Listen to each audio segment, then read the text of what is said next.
mwitikio ni kawaida. Mwitikio sio kawaida, unaona watu wengi, kwa hiyo wanatusapoti na sisi tunawasapoti. Bwana Kichuya, ndani ya uwanja umesikia timu pinzani ya Chalinze kuna mchezaji anaitwa Kichuya. Kwako wewe unakupa furaha kiasi gani kuona umeinspire vijana? Wapo wengi wanaitwa, wapo wengi wanatumia jina hilo. Mimi sio hapa, sehemu nyingi. Kwa hiyo mimi nashukuru Mungu ukiona vitu kama hivyo, na maana watu wanaona kile ambacho mimi nakifanya na wao wanatamani kuwa kama mimi. Kwa hiyo ni jambo zuri. Ligi kuu umeitazama na baadhi ya wachezaji wako hapa ambao wanacheza ligi kuu, na wewe ni muda mrefu huko kwenye ligi kuu. Ushindani wewe unauonaje? Ushindani ni mkubwa, ni mzuri, na ligi yetu sasa hivi unaona inavyozidi kuwa ngumu kidogo. Hamna mdogo, hamna mkubwa, kila mtu anaweza kubato na wote. Kwa hiyo ni jambo zuri pia. Wachezaji tunaendelea kujua nini ambacho tunatakiwa kufanya kwenye ligi na kwa ajili ya maisha yetu na kwa ajili ya wapenzi wetu. Kwa hiyo kuna ugumu wote kuendelea kucheza sasa hivi na ambavyo ulivyokuwa ukicheza mwanzoni kutokana na mabadiliko ya ligi? Sidhani kama kuna ugumu. Mchezaji wa mpira ugumu unatoka wapi? Mechi si ndo zile, mazoezi ndio yale, isipokuwa tu kila timu unapoenda kuna mbinu zake. Kwa hiyo mabadiliko ni ya mbinu tu, lakini uchezaji ni ule ule. Kuelekea kwenye msimu wa pili, raundi ya pili, kwa maana ya kwamba baada ya dirisha dogo na kurudi tena kwenye ligi, Kichuya, watu wategemee nini kutoka kwako na timu yako ya JKT, ikizingatiwa kwa yale ambayo mmeyafanya katika mzunguko wa kwanza? Tutaendeleza pale tulipoishia. Pale ambapo tulipoishia tutaendeleza, au zaidi ya pale ambapo tulipoishia. Kikubwa tu sisi wenyewe tuna malengo yetu kama timu, tutafanikisha kufika pale ambapo tunahitaji si kufika. Umeonekana kufanya vizuri hasa mnapokutana na hizi timu kubwa. Hivi siri huwa ni nini? Ni uzoefu ama ni mwalimu na mbinu zake? Siri ni nini hasa? Sidhani kama tumefanya vizuri sana kwenye hizi timu kubwa, sababu ukiangalia Simba katufunga, Azam ndo tumepata naye sare, ila kuna timu ambazo tumezifunga ni hizi ambazo za level zetu. Kwa hiyo mimi naamini kwa mipango yetu ambayo sisi tumeiweka, kila kitu kitawezekana. Sisi wakubwa tunawaheshimu, lakini tunaenda kuplay nao, kitakachotokea ndo Mungu amepanga. Kwa hizo timu kubwa usiseme tunabato nao sana, kwa sababu tayari Simba shatufunga. Tunaambia tunabato nao kidogo, hapo unanichanganya, japokuwa ndio ushindi umeuona, lakini washatufunga, tumepoteza alama kwao. Kwa hiyo hatuwasumbui. Sasa tunawasumbua vipi watu ambao wanatufunga? Tunatakiwa tuwafunge ili tuwasumbue.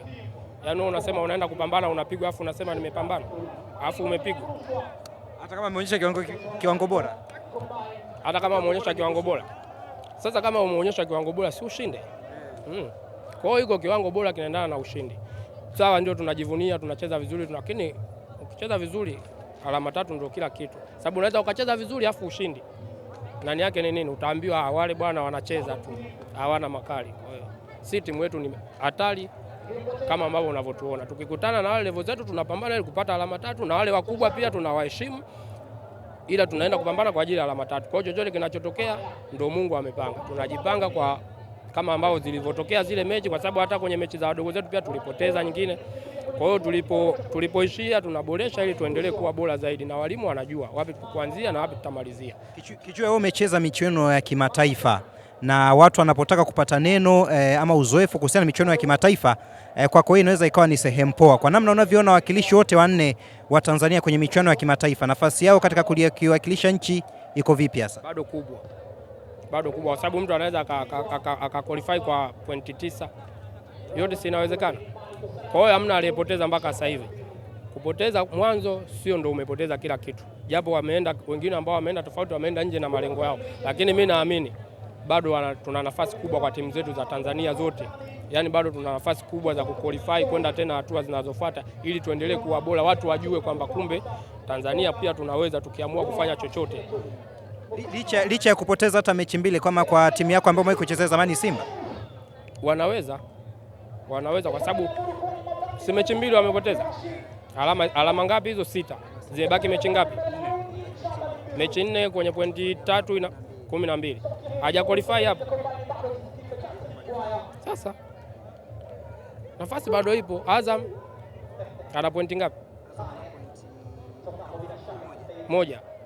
Kabakisha mechi ngapi? Azam ana kafungwa na Wydad, kafungwa ugenini. Kabakisha pointi ngapi? 12. Anaweza pia kufanya chochote. Kwa hiyo kwenye Singida naye ana uwezo wa kufanya chochote. Kwa hiyo kila kitu kinawezekana. Wao wakishajua sasa wanatakiwa waende kufanya kitu gani. Mimi sidhani kama kuna kinachoshindikana. Sisi tunaweza kufanya chochote Tanzania, na timu zetu zote 4 zikaenda pale ambapo tunahitaji ziende. Kichua, wewe ni miongoni mwa wachezaji ambao mashabiki hasa ukiwa unafanya warm up wamekuwa wakikutania sana, hasa Yanga pamoja na Simba. Kuna namna yote ule utani ambao walikuwa wakisema kipindi unafanya warm up wewe unakukathirisha? Mimi sijai kukasirika. Wewe ushawahi kuona nakasirika? Nikasirike nipunguze siku za kuishi? Mimi sikasiriki. Sasa wewe ushaongea, sasa ukiongea mingi kasirika nitarudisha nini? Ndio utosema tena? Hapana, mimi sikasiriki babu. Huo kama ni utani, kama ni kweli, mimi naamini chochote ambacho mtu anakisema amekizamilia. Hata uwe utani amezamilia, uwe ukweli ndo amezamilia kusema. Kwa hiyo huwezi kupingana na kile ambacho amekisema.